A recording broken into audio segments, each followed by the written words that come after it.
মধ্যপ্রাচ্যের রাজনীতি থেকেই নতুন কোনো বড় ঝড় উঠতে যাচ্ছে।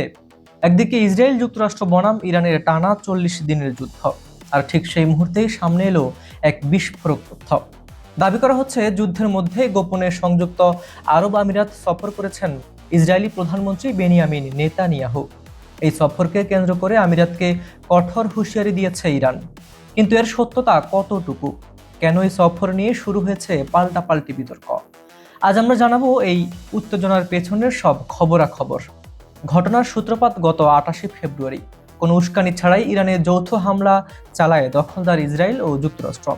এরপর টানা 40 দিন চলে রক্তক্ষয়ী যুদ্ধ। এই যুদ্ধ চলাকালীন সময়ই হঠাৎ করে এক বিবৃতিতে নেতানিয়াহুর দপ্তর দাবি করে যে প্রধানমন্ত্রী গোপনে সংযুক্ত আরব আমিরাত সফর করেছেন। গতকাল এই চাঞ্চল্যকর তথ্যটি প্রকাশ করা হয়। যদিও এই সফরের উদ্দেশ্য বা সেখানে কার সাথে বৈঠক হয়েছে সে বিষয়ে বিস্তারিত কিছু জানানো হয়নি। তবে যুদ্ধের সময় এই তথাকথিত গোপন সফর পুরো অঞ্চলের ভূ রাজনীতিতে নতুন মাত্রা যোগ করেছে। নেতানিয়াহুর এই সফরের খবর আসার সাথে সাথেই ক্ষোভে ফেটে পড়েছে ইরান।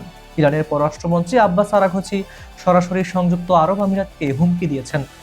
তিনি জানিয়েছেন, এই সফরের খবর তাদের কাছে নতুন কিছু নয়।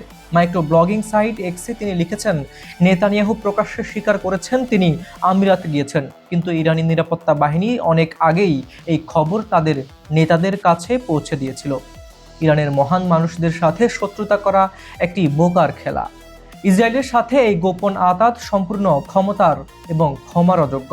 আব্বাস আরাঘচি, পররাষ্ট্রমন্ত্রী ইরান।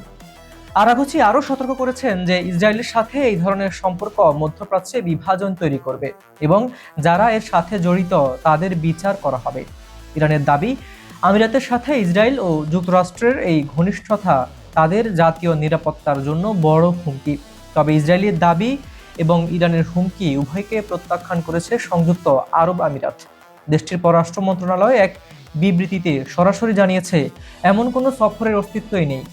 আমিরাতের দাবি, ইসরায়েলের সাথে তাদের সম্পর্ক গোপন কিছু নয়।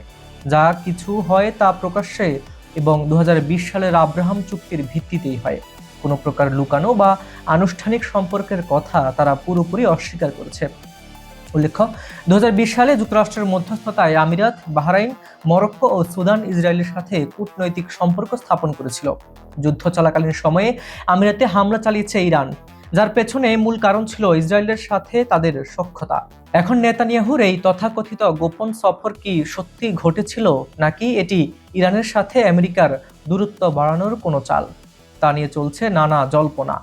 তবে একটি বিষয় পরিষ্কার, মধ্যপ্রাচ্যের এই প্রক্সি যুদ্ধ এবং কূটনৈতিক লড়াই আগামী দিনগুলোতে আরও ভয়াবহ রূপ নিতে পারে। এই সফরের সত্যতা নিয়ে আপনার মতামত কি? কমেন্ট করে আমাদের জানান। আজ এ পর্যন্তই। বিশ্ব রাজনীতির সব তাজা খবর পেতে আমাদের সাথেই থাকুন। ধন্যবাদ।